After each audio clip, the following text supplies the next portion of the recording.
Assalamualaikum warahmatullahi wabarakatuh. Alhamdulillahirobbilalamin. Assalatu wassalamu ala asrofi anbiya wal mursalin wa ala alihi washabihi rasulillahi ajma'in. Puji syukur kehadirat Allah Subhanahu wa Ta'ala yang telah memberikan rahmatnya, taufik, hidayah, serta inayahnya kepada kita semua, sehingga kita semua dapat hadir untuk mengikuti diskusi pada hari ini dalam keadaan sehat walafiat dan dalam bimbingan Allah Subhanahu wa Ta'ala.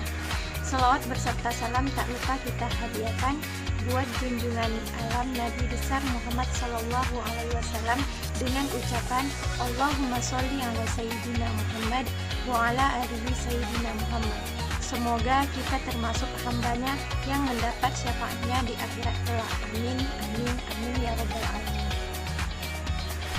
Yang sama-sama kita hormati dosen kita Ibu Tuti Nuriyati sebagai dosen pembimbing pada mata kuliah Kapita Seleksa Pendidikan Islam dan teman-teman yang saya banggakan. Baiklah, di sini kami dari kelompok 6 akan menjelaskan makalah kami yang berjudul Pendidikan Ilmu Pengetahuan dalam Perspektif Al-Quran. Baiklah, untuk pembahasan pertama akan dibahas oleh saya sendiri, Atira Rosa. Di sini saya akan membahas poin 1 dan 2. Poin 3 dan 4 akan dibahas oleh teman saya Srinova Apriani. 1. Pendidikan ilmu pengetahuan. Ilmu pengetahuan adalah keseluruhan sistem pengetahuan manusia yang telah dibahu secara sistematis.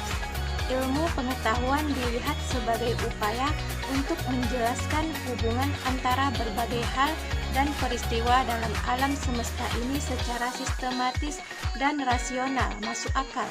Asumsinya, segala sesuatu yang dilihat dalam alam semesta ini sebagai sesuatu yang sendiri-sendiri, sesungguhnya tidak berdiri sendiri-sendiri, melainkan ada kaitannya satu sama lain. Lalu dijelaskan bahwa yang satu adalah sebab dari yang lainnya, dan yang lainnya adalah akibat dari yang lainnya. Maka, ilmu pengetahuan dalam rangka ini dipahami sebagai upaya untuk mencari dan menjelaskan secara sistematis dan masuk akal sebab dan akibat dari berbagai peristiwa di alam dunia semesta ini. Melalui ilmu pengetahuan, berbagai peristiwa alam semesta dijelaskan secara kerangka teori dan hukum ilmiah yang lebih masuk akal dan lebih bisa dibuktikan dengan berbagai perangkat metodis yang berkembang kemudian sejalan dengan perkembangan ilmu pengetahuan itu sendiri. 2. Ilmu pengetahuan dan Islam. Ilmu pengetahuan adalah produk manusia seperti halnya musik, film, lukisan, dan produk lainnya. Setiap produk ataupun jenis pasti memiliki tata nilai dan pandangan hidup atau pandangan dunia dari produsennya. Sebagai produk manusia, ilmu pengetahuan tidak dapat dikecualikan atau diistimewakan dalam pengertian ilmu pengetahuan lebih abstrak, relatif tidak memiliki bandingan. Ilmu pengetahuan Islam adalah ilmu pengetahuan yang dibangun secara keseluruhan, berdasarkan dan merupakan prinsip tauhid yang bersumber pada wahyu dalam Islam. Setiap bangunan ilmu pengetahuan selalu berpijak pada 3 pilar utama, di mana 3 pilar ini harus dijelaskan dibangun dari prinsip tauhid yang tersari dalam kalimat La ilaha illallah dan dalam rukun iman dan rukun Islam.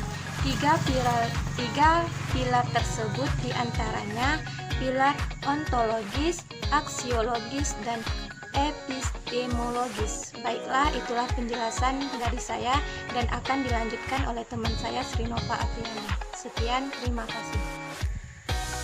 Baiklah, di sini saya akan melanjutkan bacaan dari Atira, yaitu poin 3 tentang pandangan Al-Quran tentang ilmu pengetahuan. Dalam Al-Quran, ilmu adalah keistimewaan yang menjadikan manusia dipandang lebih unggul ketimbang makhluk lain guna menjalankan fungsi kekhalifahan. Ini tercermin dari kisah kejadian manusia pertama yang dijelaskan dalam Al-Quran, surah Al-Baqarah ayat 31 sampai selanjutnya poin 4, yaitu tentang ilmu pengetahuan menurut perspektif Al-Quran. Setidaknya ada beberapa ayat yang mengisyaratkan tentang metodologi dalam menelaah ilmu pengetahuan. Yang pertama observasi, yang kedua eksplorasi, yang ketiga eksperimen, dan yang keempat penalaran dan intuisi. Baiklah, sekian penyampaian dari saya. Wabillahi taufiq wal hidayah. Wassalamualaikum warahmatullahi wabarakatuh.